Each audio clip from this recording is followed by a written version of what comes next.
Hello student, this is Shalu. Today we are going to start our first chapter in political science. The chapter name is Now Mita Knows. Mita was silent after coming from school. मिता जो है जब वो school से वापस आती है तो वो चुप रहती है. Lying on the bed, she was thinking about something. वो बिस्तर में जाकर लेट जाती है और वो कुछ चीज़ों के बारे में सोचती है. Mother asked what happened Meeta. Mother जो है वो पूछती है कि मीता क्या हुआ. Why did you immediately go to bed after taking meal. तुम जो है खाने के तुरंत बाद बेड में जाकर क्यों लेट गई. Why aren't you going out to play today. आज तुम बाहर खेलने के लिए क्यों नहीं गई. ये बातें जो है वो मीता की जो मम्मी रहती है मीता से पूछती है. उसका जो भाई होता है वो भी ये सब चीज़ें सुनते रहता है. फिर वो बोलता है I am thinking the same. Usually she goes to play without taking meal. What happen today. Meeta का जो भाई है वो बोलता है कि मैं भी सेम यही चीज़ सोच रहा था कि वैसे जनरली या यूजुअली ये खेलने के लिए बिना खाना खाए जो है वो बाहर चली जाती है, लेकिन आज ऐसा क्या हो गया. मीता बोलती है टुडे इज़ 19 नवंबर. आज जो है वो 19 नवंबर है. World day for prevention of child abuse was celebrated in our school. और आज जो है हमारे स्कूल में world day for prevention of child abuse celebrate किया गया. तो जो उसका भाई रहता है मीता का भाई वो पूछता है world day for prevention of child abuse what is that. ये world day for prevention of child abuse क्या है, ये उसका भाई जो है वो पूछता है. I have heard about children's day which is celebrated on 14 November. I know about that. उसका भाई बोलता है कि मैंने चिल्ड्रन डे के बारे में सुना है जो 14 नवंबर को क्या किया जाता है, सेलिब्रेट किया जाता है. मैं इस सब के बारे में जानता हूँ. तो उसकी मम्मी जो बोलती है वो ये मम्मी भी उसकी पूछती है कि Meeta tell me also. I also want to know about this. उसकी मम्मी जो है वो बोलती है कि मीता मुझे भी बताओ, मैं ये जो world day for prevention of child abuse इसके बारे में जानना चाहती हूँ. तो मीता बोलती है today we were shown a movie. आज हमें स्कूल में एक मूवी दिखाया गया. उसका भाई बोलता है wow how was that movie. उसका भाई बोलता है कि ये तो बहुत अच्छी बात है, वो मूवी कैसी थी. तो मीता बोलती है in the movie there was a young boy named Raju. उस मूवी में एक यंग बॉय रहता है, एक बच्चा रहता है, एक लड़का रहता है, उसका नाम रहता है Raju. One of his relatives used to come to his house frequently. उसका एक जो रिश्तेदार या रिलेटिव्स रहता है वो अक्सर उसके घर जो था वो आया जाया करता था. Whenever he found Raju to be alone, he used to touch him his body in a bad manner, caress or try to kiss him. ये बताया गया उस मूवी में कि जब राजू अपने घर में अकेला होता था, वो जो उसका रिलेटिव रहता था वो जो अक्सर वहाँ पर आया जाया करता था, जब वो राजू को अकेला पाता था वो उसकी बॉडी को बहुत ही बुरे मैनर में या बैड मैनर में या बुरे तरीके से वो उसकी बॉडी को टच करता था, उसको लाड़ दुलाड़ करता था और उसको किस करने की कोशिश करता था. ब्रदर बोलता है उसका भाई in a bad manner what does that mean. उसका भाई जो है वो पूछता है कि बुरा तरीका ये क्या चीज़ है. तो मीता बोलती है in fact Raju did not like his touch और हिज कारेसिंग और हिज अफेक्शन. इनफैक्ट जो है राजू जो है वो उसके टच को या उसके लाड़ दुलार को या उसके अफेक्शन को वो पसंद नहीं करता था. Whenever he would come to their house, Raju tried to hide or run away to save himself. जब वो रिलेटिव जो था उसके घर आता था, राजू जो है अपने आप को उसके सामने आने से या उसे छिपाने की कोशिश करता था. हाइड मतलब होता है छिपाना, और वो उससे दूर भागने की कोशिश करता था और अपने आप को बचाने की कोशिश करता था. उसका जो भाई बोलता है वो बोलता है poor Raju. What happened next Meeta. उसका जो भाई रहता है वो राजू के प्रति दया से भर जाता है और फिर वो पूछता है कि आगे क्या हुआ. तो मीता जो है वो बोलती है yes brother that relative was so bad that whenever he found Raju alone, he immediately took hold of him. जो मीता है वो बोलती है कि हाँ भाई, वो जो रिलेटिव या जो वो रिश्तेदार था वो बहुत ही बुरा था। जब जब वो राजू को घर में अकेला पाता था वो उसे इमीडिएटली उसको वो पकड़ लेता था। Many times he also tempt Raju with chocolate, sweets और आइसक्रीम। कभी कभी वो राजू को बहलाने फुसलाने की भी कोशिश करता था, चॉकलेट देकर, स्वीट्स या मिठाई देकर और आइसक्रीम देकर। फिर उसका भाई जो है वो पूछता है, yes Meeta, you are telling the truth. I have also seen a programme on television where a man like his threatens a young boy, takes along and also tells him, this is just between you and me, don't tell anyone. उसका जो भाई है वो मीता को बताता है, बोलता है कि मीता तुम सच कह रही हो। मैंने भी टेलीविज़न में प्रोग्राम देखा था जहाँ पर एक बोलना चाहिए आदमी था, एक मैन था जो वो भी राजू के जैसे यंग बॉय को वो क्या करता था, धमकाता था, थ्रेटन्स करता था, मतलब उनको ना मतलब धमकी देता था और उसके साथ वो बहुत ही गलत तरीके से व्यवहार करता था और फिर बाद में उसको बोलता था कि ये सिर्फ तुम्हारे और मेरे बीच में है, ये बातें किसी को भी ना कहना। वो ऐसे करके वो आदमी जो था वो उस यंग बॉय को धमकी देता था। तो मीता बोलती है, yes brother, the same was happening with Raju in the movie also.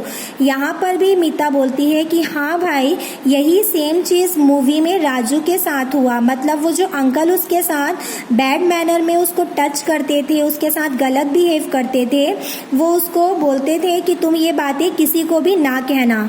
तो जो मीता की मम्मी रहती है वो पूछती है, but Meeta, did Raju parents know all this? Did Raju not tell them? वो बोलती है कि मीता, क्या राजू के पेरेंट्स को इसके बारे में पता था? क्या राजू ने अपने पेरेंट्स को इसके बारे में बताया था? वो ये बातें जो है मम्मी वो मीता से पूछती है। फिर मीता बोलती है, mother, Raju had informed them but they neither believed nor paid any attention towards this. वो बोलती है कि मम्मी, राजू ने अपने इस बारे में अपने पेरेंट्स को इन्फॉर्म ज़रूर किया था, लेकिन जो उसके पेरेंट्स थे वो इस बात पर विश्वास नहीं करते थे, उसकी कोई भी बात पर विश्वास नहीं करते थे और ना ही उसकी बातों पर ध्यान देते थे। फिर उसका भाई बोलता है, what did Raju do then? Meeta, उसका भाई बोलता है कि उसके बाद राजू ने क्या किया मीता? फिर मीता बोलती है, out of anxiety Raju informed his teacher, then the teacher spoke with Raju's parents and explain the matter to them. उसके बाद जब मीता बताती है कि जब वो मतलब ये मतलब इन सब चीज़ों से परेशान होकर राजू जो है उसने फिर अपने टीचर को इन्फॉर्म किया और फिर उसके टीचर ने उसके पेरेंट्स को क्या किया इस सब के बारे में कहा और उनको बहुत ही अच्छे तरीके से एक्सप्लेन किया और उनको समझाया। ये चीज़ें मतलब उनके टीचर ने, राजू के टीचर ने किया। फिर उसका ब्रदर बोलता है, मतलब उसको वो इंटरेस्ट लेने लगता है। फिर वो बोलता है कि एक्सप्लेन व्हाट? उसका भाई बोलता है कि मुझे बताओ कि आगे मतलब क्या उन्होंने एक्सप्लेन किया, आगे मतलब ये चीज़ें बताते जाओ। तो फिर मीता बताती है कि Raju's teacher told that most of the time parents and other elders of the family feel that it is not necessary to believe or pay attention to what children say because they have a notion that nothing bad could happen to their children at home. Raju की teacher ने कहा कि most of the time, बहुत समय मतलब अधिकतर समय parents और जो घर के बड़े होते हैं या फैमिली के जो बड़े मेंबर्स होते हैं वो ये फील करते हैं, ये सोचते हैं, ये बिलीव करते हैं और इस बात पर ध्यान नहीं देते। मतलब वो ये सोचते हैं कि मतलब ये धारणा बनी रहती है कि उनके बच्चों के साथ घर पे कुछ भी गलत नहीं हो सकता। वो इस बात पे बिलीव करते हैं और इसी बात पे बिलीव करके वो अपने बच्चों की तरफ ध्यान नहीं देते। But the fact is that unpleasant incidents can happen anywhere with children. यहाँ पर बताया गया है स्टूडेंट्स की सच बात तो ये है कि अनप्लीजेंट इंसिडेंट मतलब ऐसी घटनाएं जो बहुत बुरी होती है, बुरी घटनाएं मतलब बुरी घटनाएं कभी भी बच्चों के साथ कभी भी और कहीं पर भी घटित हो सकती है। फिर जो मदर होती है वो बोलती है, yes Meeta, Raju's teacher is absolutely correct. वो बोलती है कि हाँ मीता, जो राजू की जो टीचर है उसने बिल्कुल सही कहा। It can happen to any child at any time, at any place in any country और any part of the world. वो बताती है, उसकी जो मम्मी है वो बोलती है कि बच्चों के साथ ये चीज़ें कहीं पर भी, किसी भी प्लेस में, किसी भी कंट्री में या वर्ल्ड के किसी भी पार्ट में हो सकता है। फिर मीता का जो भाई रहता है वो बोलता है, can it happen to boys too. Meeta का भाई बोलता है, क्या ये लड़कों के साथ भी हो सकता है, या फिर क्या ये लड़कों के साथ हो सकता है। तो मीता बोलती है, no brother, it was also told in the movie that this can happen to any child whether it is a boy or a girl. वो बोलती है कि नहीं भाई, मूवी में ये चीज़ बताया गया कि ऐसी चीज़ें जो होती है वो किसी भी लड़का या किसी भी लड़की के साथ कहीं पर भी हो सकती है। You know, I have a friend named Nisha. तुम्हें पता है मेरी एक फ्रेंड थी Nisha. She told that there was an uncle in her neighbourhood who used to do the same kind of things with her and did not listen even though she objected। उसने बताया कि उसकी जो फ्रेंड रहती निशा, उसके पड़ोस में, उसके नेबरहुड में एक अंकल रहते थे और वो निशा के साथ सेम यही गलत बिहेवियर या बुरे तरीके से उसको टच करते थे, बुरा बिहेव करते थे। और जब वो ऑब्जेक्ट करती थी, मतलब जब वो अंकल का विरोध करती थी, उन्हें मना करती थी ये सब चीज़ करने के लिए, तो वो बिल्कुल भी उस बच्ची की या मेरी फ्रेंड निशा की बिल्कुल भी बातों को नहीं सुनते थे। That is when she informed her parents about it. उसके बाद उसने ये सब बातों को अपने पेरेंट्स को क्या किया, इन्फॉर्म किया, अपने पेरेंट्स को उसने बताया। दे स्कॉल्डेड हिम अ लॉट। और उसके पेरेंट्स ने फिर उनको बहुत ही सुनाया, उनको बहुत ही मतलब उनके साथ मतलब उनको मतलब चेतावनी दिया। वैसे ही एक और एग्जाम्पल है, अनदर गर्ल नेम्ड रानी। एक और लड़की का नाम है जिसका, एक और गर्ल है, एक और लड़की है जिसका नाम है रानी। said that one of her teacher who was also the manager of the hostel, उसका एक टीचर था जो उसके हॉस्टल का मैनेजर था जहाँ वो रहती थी, had misbehaved similarly with many girls। और उसी मैनेजर ने, उसी टीचर ने हॉस्टल की बहुत सारी लड़कियों के साथ मिसबिहेव मतलब ये बुरा बर्ताव किया। All the girls went against him so strongly that he was terminated from the school।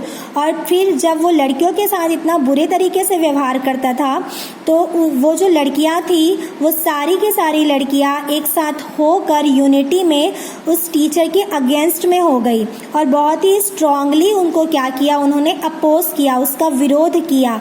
और उसका रिजल्ट ये हुआ कि बाद में फिर उस टीचर को स्कूल से क्या कर दिया गया, टर्मिनेट कर दिया गया। टर्मिनेट मतलब बाहर निकाल दिया गया।